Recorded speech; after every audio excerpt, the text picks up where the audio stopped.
가득하기를 축복합니다.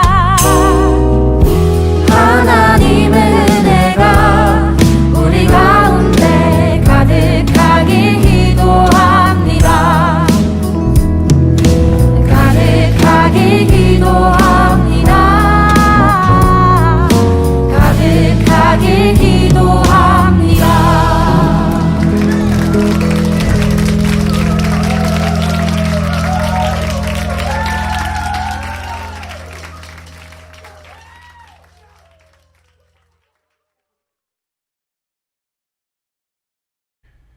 네, 동덕학생부 청년부 여러분 반갑습니다. 이제 2021년도를 시작하는 또 1월 첫 주의 예배입니다. 그런데 애석하게도 여러분들이 다 아시는 것처럼 코로나 2.5단계가 1월 17일까지로 다시금 재연장되었습니다. 우리가 함께 모이지 못하지만 우리가 같이 우리 신입생들도 새로들 들어오고 또 함께 하는데 우리가 서로들 돌아보면서 우리가 우리의 몸을 잘 세워져가는 시간이 되었으면 좋겠습니다. 그래서 먼저는 오늘 우리 학생부로 새롭게 올라온 신지우, 황효주, 박태인, 장수빈 지금 방송을 듣고 있을 텐데 우리가 함께 기쁨으로 또 축하하면 좋겠습니다. 또 청년부로 올라가는 민균, 태경, 또 서원이 우리 청년부에서 잘 생활할 수 있도록 함께 도와주세요. 또 한 가지 광고사항이 있는데 다음 주는 역시 비대면으로 우리가 영상으로 예배를 드리게 되지만 11시 예배 때 진금 예배로 드려지게 됩니다. 여러분들이 다들 기억해 주시면 좋겠습니다. 그럼 함께 사도신경으로 우리의 신앙을 고백할게요. 나는 전능하신 아버지 하나님, 천지의 창조주를 믿습니다. 나는 그의 유일하신 아들, 우리 주 예수 그리스도를 믿습니다. 그는 성령으로 잉태되어 동정녀 마리아에게서 나시고 본디오 빌라도에게 고난을 받아 십자가에 못 박혀 죽으시고 장사된 지 사흘 만에 죽은 자 가운데서 다시 살아나셨으며 하늘에 오르시어 전능하신 아버지 하나님 우편에 앉아 계시다가 거기로부터 살아있는 자와 죽은 자를 심판하러 오십니다.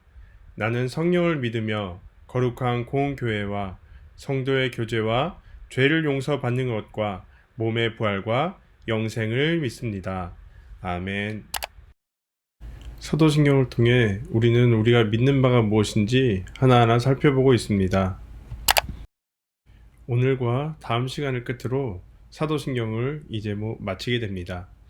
의미를 모른 채의 읊조리는 영혼 없는 고백이 아닌 매 순간 우리가 믿는 바가 무엇인지 고민하며 배워가며 우리의 진심의 고백이 되기를 바랍니다. 남은 2번의 시간도 잘 귀담아 주시고 함께 시작해 보도록 하겠습니다.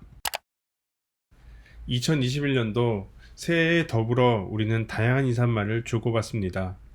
새해 복 많이 받으세요 라며 덕담을 주고받기도 하고 내년에는 원하는 일이 모두 잘 되기를 바란다며 서로의 희망에 대한 격려를 하기도 합니다. 그 중에 또한 빼놓을 수 없는 한 가지 인사말은 바로 건강에 관한 것입니다.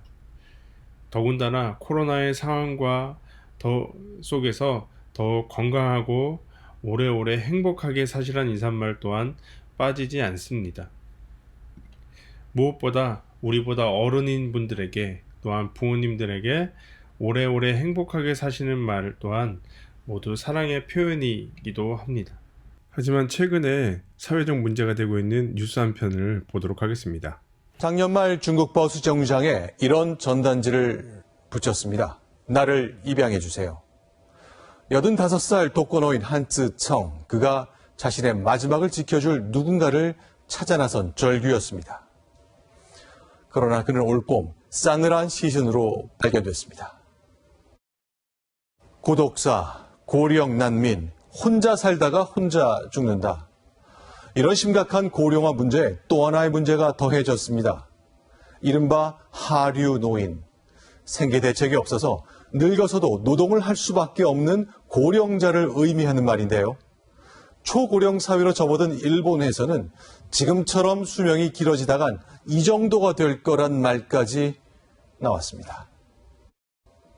설마 내가 하류 노인 하시겠지만 현실은 녹록지 않습니다. 제가 종로 탑골공원에서 만난 할아버지는 점심 식사를 종로통 무료 급식소에서 해결했다고 하셨습니다. 2시간을 기다려서 말이죠. 또 40년 공직을 마친 이 할아버지는 얼마간의 연금이 나옵니다. 그러나 아내가 돈을 잘 안 준다고 했습니다. 그래서 가끔 하던 술도 끊었다고 이야기 들려줬습니다. 저축도 많지 않고 수입도 거의 없고 이분들은 소비를 줄이는 방법으로 앞날에 대비하고 있었습니다. 누군가는 인생을 이렇게 비유했더군요. 어릴 적 산타클로스를 믿다가 믿지 않을 만큼 자랐다가 결국 자신이 산타클로스가 되는 과정이라고요. 자녀에게, 가족에게 산타클로스가 되어서 일생을 보낸 사람들, 이제는 간절하게 이렇게 외치고 있을지 모릅니다. 내게도 어릴 때처럼 또 한 번의 산타클로스가 필요하다. 이렇게 말이죠. 우리나라보다 앞선 노후 제도가 있음에도 고령화로 인해 많은 어려움을 겪은 일본의 학자들은 이러한 책들을 속속들이 출간해내고 있습니다. 우리의 부모님 세대들은 입시 지옥을 겪고 또한 취업 지옥을 겪고 결혼을 해서도 주택 대출 지옥 등 온갖 고난을 거쳐 미래를 준비하고 자녀들을 잘 보살피고 키워냈지만 평균 수명이 높아지면서 이전에 생각지 못했던 많은 문제들이 생겨났고 이로 말미암아 인생의 마지막을 여전히 지옥같이 보내고 있다 말합니다. 이러한 사회적 문제는 삶의 목표가 우리가 아까 살펴보았던 이제 더 이상 오래 사는 것이 우리가 목표가 될 수 없다는 것을 말해줍니다. 오래 사는 것보다 중요한 것은 어디서 어떻게 사느냐가 되어버렸습니다. 시편 기자는 주의 궁정에서의 한 날이 다른 곳에서의 첫날보다 낫다 말합니다. 또한 악인의 장막에 사는 것보다 하나님의 성전 문지기로 있는 것이 더 좋다고 말합니다. 하루를 살아도 하나님과 함께하는 삶이 고통을 받으며 오래 사는 것보다 훨씬 낫기 때문입니다.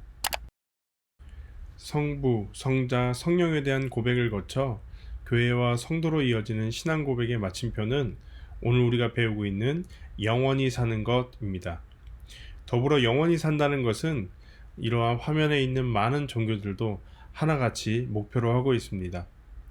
기독교는 물론이고 천주교, 불교, 이슬람, 힌두교 대부분의 종교들은 그 끝이 분명한 이곳에서 끝이 없는 세상으로 나아가는 것을 목표로 합니다. 이것을 위해 많은 헌신과 봉사, 많은 노력, 많은 물질을 내어놓기도 합니다. 또한 영원히 산다는 것은 이러한 종교를 떠나도 모든 사람들의 목표가 되어 무병장수하는 좋은 습관을 위해서 더 많은 기사를 보고 더 많은 관심을 가지고 더 많은 음식에 관심을 가지기도 합니다. 지난 시간 살펴본 것처럼 한 번 죽는 것은 하나님이 정하신 것이고 그 후에는 악한 자나 선한 자나 모두 영원한 생명 가운데 살게 되었다 보았습니다. 하지만 다만 사는 곳이 다를 뿐이었습니다. 그럼에도 불구하고 많은 사람들이 신앙을 고백하며 영생을 세상과 같은 기준으로 이해합니다. 이는 성경이 말하는 살아있음과 죽음에 대한 것이 정확하게 무엇인지 이해하지 못했기 때문입니다. 때문에 오늘 우리가 고백하고 있는 이 영생을 믿습니다를 통해 성경이 말하는 살아있음과 죽음에 대한 이해를 위해서는 처음 죽음이 시작되고 선포되었던 에덴 동산을 다시 살펴보아야 합니다. 에덴 동산에서 하나님은 선악을 알게 하는 나무의 열매를 먹으면 반드시 죽는다 말씀하셨습니다. 그런데 어느 날 뱀이 하와에게 찾아왔습니다. 하나님이 참으로 동산 모든 나무의 열매를 먹지 말라 하시더냐? 물었습니다. 하와는 동산 나무의 모든 열매를 먹을 수 있으나 동산 중앙에 있는 나무의 열매는 하나님의 말씀에 너희는 먹지도 말고 만지지도 말라 너희가 죽을까 하노라 라고 대답하였습니다. 하와는 하나님의 말씀을 제대로 알지 못했습니다.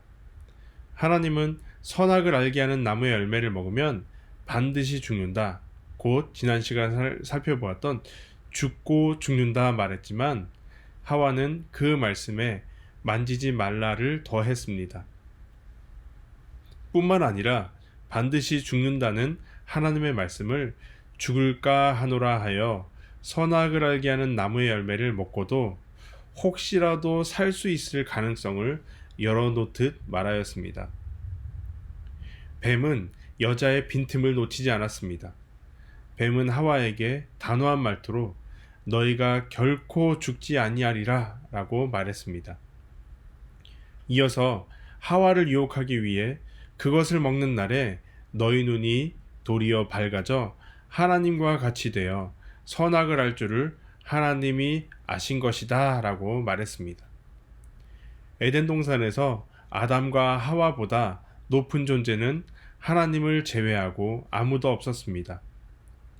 이 사실을 잘 알고 있던 뱀은 선악을 알게 하는 나무의 열매를 먹으면 아담과 하와가 오를 수 없는 하나님의 자리에 올라가게 된다 말했습니다.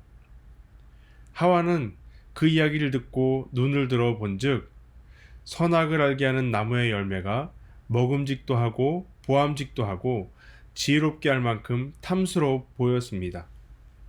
결국 하와는 절대 먹어서는 안 될 선악을 알게 하는 나무의 열매를 먹고 말았습니다. 그리고 자신의 남편 아담에게도 선악을 알게 하는 나무의 열매를 건넸고 아담 역시 그것을 먹었습니다. 하나님이 지으시고 심히 보기 좋았던 그 땅에서 처음으로 하나님의 뜻이 이루어지지 않게 되었습니다. 하지만 매우 이상한 것은 아담과 하와가 뱀의 말처럼 되었다는 사실입니다. 뱀은 하와에게 결코 죽지 않는다라는 말을 하였는데 아담과 하와는 선악을 알게 하는 나무의 열매를 먹었지만 즉시 죽지 않았습니다. 아담은 선악을 알게 하는 나무의 열매를 먹고도 성경은 930세를 살다가 죽었다라고 말합니다.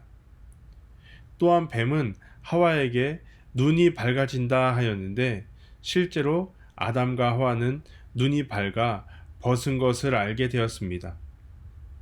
그리고 또 뱀은 하와에게 선악을 아는 일에 하나님처럼 된다 하였는데 하나님은 아담과 하와에게 가죽옷을 만들어 준 후 아담과 하와가 선악을 아는 일에 우리 중 하나같이 되었다 말하였습니다. 이처럼 뱀이 말한 모든 것이 아담과 하와에게 이루어졌습니다. 하나님의 뜻이 이루어지는 세상에서 뱀의 뜻이 이루어지는 세상이 되어버린 것입니다. 아담과 하와의 삶이 뱀의 말대로 이루어진 것 같지만 성경은 뱀에 대해 이렇게 이야기합니다. 요한계시록에 나타난 그 큰 용은 사실 옛뱀, 곧 마귀라고도 하는데 온 천하를 꾀하는 자라고 말합니다. 또한 예수님은 요한복음 8장에서 죄의 종이 된 자들을 향해 아비 된 마귀의 행위를 따르는 마귀의 자녀다라고 말하였습니다.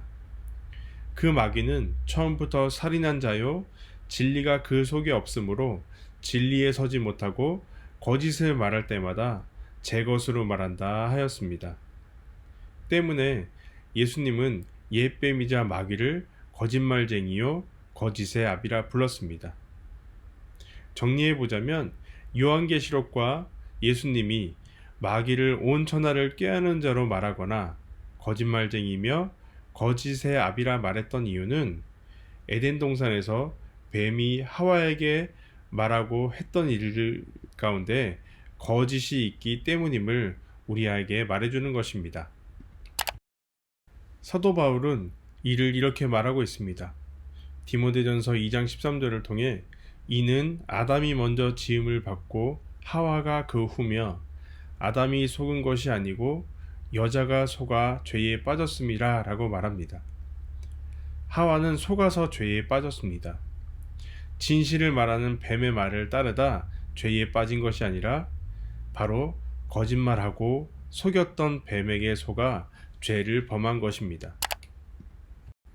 뱀이 거짓말하는 자라는 전제를 가지고 다시 한번 뱀의 말을 살펴보면 결코 죽지 않는다는 말이 하나님의 말씀과 정확히 충돌하고 있음을 알 수 있습니다.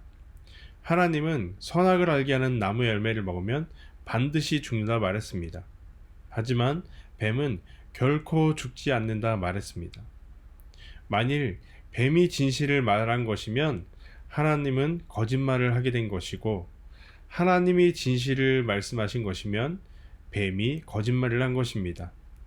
그런데 이미 살펴본 것처럼 뱀은 온 세상을 꿰는 자이고 거짓말쟁이이며 거짓의 아비라고 성경은 말합니다.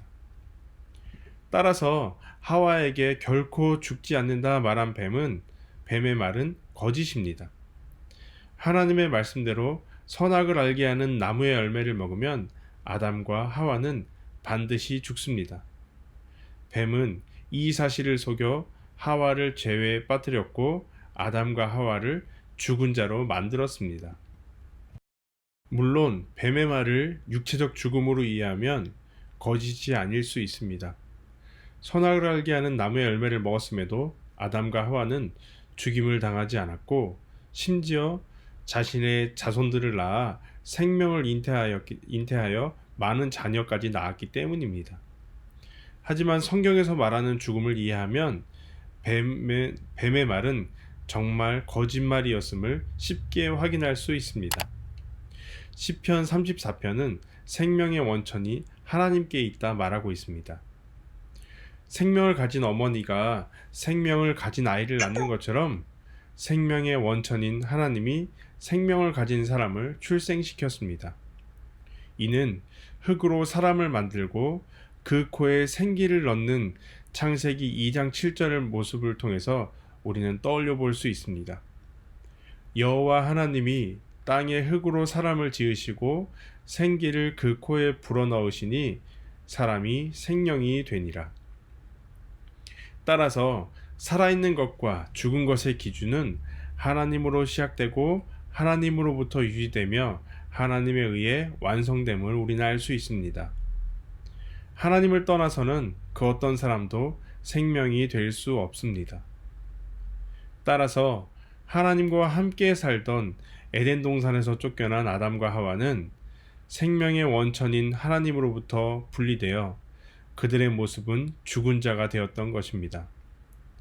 우리 눈에 보기에는 육체는 살아있고 일도 하고 자녀도 낳고 웃고 울고 할지라도 생명이신 하나님으로부터 멀어진 삶, 그것은 곧 죽은 상태, 죽음의 상태를 말해주고 있는 것입니다. 예수님은 하나님이 없어 죽어있는 자들에게 생명을 주러 오셨습니다. 이러한 사실을 알 수 있도록 예수님은 보리떡 5개와 물고기 2마리로 많은 사람들을 먹이고 12광줄이나 남겼습니다. 바로 예수님 안에 생명이 차고 넘쳤기 때문입니다. 하지만 사람들은 생명이신 예수님이 아니라 오늘 하루를 먹고 배부를 만나를 원했습니다. 모세가 광야에서 만나를 준 것처럼 예수님이 명하여 사람들에게 만나를 내려주길 원했습니다. 예수님은 광야에서 만나를 먹은 사람들은 모두 죽었다고 말하며 하늘에서 내려온 생명의 떡인 자신을 믿음으로 먹어야 한다고 말하였습니다. 예수님을 먹고 마시지 않는 자는 그 안에 생명이 없고 예수님을 먹고 마신 자는 영생을 가졌다 말씀하셨습니다. 예수님을 믿지 않으므로 예수님과 관계없는 삶을 살아가는 사람은 에덴 동산 밖으로 쫓겨난 사람처럼 생명에서 멀어져 죽은 자임을 말해주고 있습니다. 반대로 예수님을 믿음으로 예수님과 함께한 자는 생명된 예수님과 함께함으로 영원토록 죽지 않는 영생을 소유한 것입니다. 따라서 사도신경을 통해 고백하는 영생을 믿는다는 것은 일반적으로 이해하고 있는 영원히 사는 것을 말하지 않습니다. 한 번의 죽음 이후 우리는 누구나 영원히 살게 됩니다. 사는 곳이 다를 뿐입니다. 영원한 생명을 가지고 하나님 없는 삶을 살 때 성경은 이를 죽었다라고 말합니다. 육체적으로 숨을 쉬고 팔과 다리를 움직여도 하나님이 없으면 그 사람은 죽은 것입니다. 하지만 반대로 생명을 품고 이 땅에 내려온 예수님을 믿는 자는 생명이신 하나님과 하나 되어 살아있다 말합니다. 구원받기 전과 후를 에베소서를 통해 이렇게 우리에게 말해주고 있습니다. 그는 허물과 죄로 죽었던 너희를 살리셨도다. 그때에 너희는 그 가운데서 행하여 이 세상 풍조를 따르고 공중의 권세 잡은 자를 따랐으니 곧 지금 불순종의 아들들 가운데서 역사하는 영이라. 전에는 우리도 다 그 가운데서 우리의 육체의 욕심을 따라 지내며 육체와 마음에 원하는 것을 하여 다른 이들과 같이 본질상 진노의 자녀이었더니 긍휼이 풍성하신 하나님이 우리를 사랑하신 그 큰 사랑으로 인하여 허물로 죽은 우리를 그리스도와 함께 살리셨고 너희는 은혜로 구원을 받은 것이라. 또 함께 일으키사 그리스도 예수 안에서 함께 하늘에 앉히시니. 에베소서에 의하면 예수님을 믿기 전 우리는 모두 죽은 자였고 예수님을 믿은 후 모두 산 자가 되었다고 말합니다. 하나님께 나아갈 수 없는 우리를 위해 친히 찾아오신 예수님의 은혜로 죄와 허물로 이미 죽어 있던 우리가 생명을 얻게 된 것입니다. 바로 사도신경을 통해 고백하는 영생은 이러한 영생입니다. 예수님을 믿음으로 생명을 얻어 영원히 하나님과 함께하는 삶이 사도신경이 말하는 영생의 모습인 것입니다. 말씀을 맺도록 하겠습니다. 오늘 우리는 이 사도신경에 담겨있는 나는 영생을 믿습니다 라는 이 고백과 함께 죽은 자를 살았다고 말하는 마귀의 거짓말 앞에 우리는 속아서는 안 됩니다. 처음 약속하신 대로 생명을 가지고 이 땅에 내려오신 예수님이 약속대로 다시 오시는 날까지 우리는 처음의 죽음과 이별하며 살아야 합니다. 사그라지고 썩어지는 것들에게 우리의 마음을 두지 말고 다시 예수님 안에서 영원히 하나님과 함께 살아갈 영원한 영생의 삶 앞에서 하나님의 나라를 바라보는 자로 오늘 하루를 살아야 하겠습니다. 함께 주기도문으로 예배를 마치겠습니다. 하늘에 계신 우리 아버지, 아버지의 이름을 거룩하게 하시며 아버지의 나라가 오게 하시며 아버지의 뜻이 하늘에서와 같이 땅에서도 이루어지게 하소서. 오늘 우리에게 일용할 양식을 주시고 우리가 우리에게 잘못한 사람을 용서하여 준 것 같이 우리 죄를 용서해 주시고 우리를 시험에 빠지지 않게 하시고 악에서 구하소서. 나라와 권능과 영광이 영원히 아버지의 것입니다. 아멘.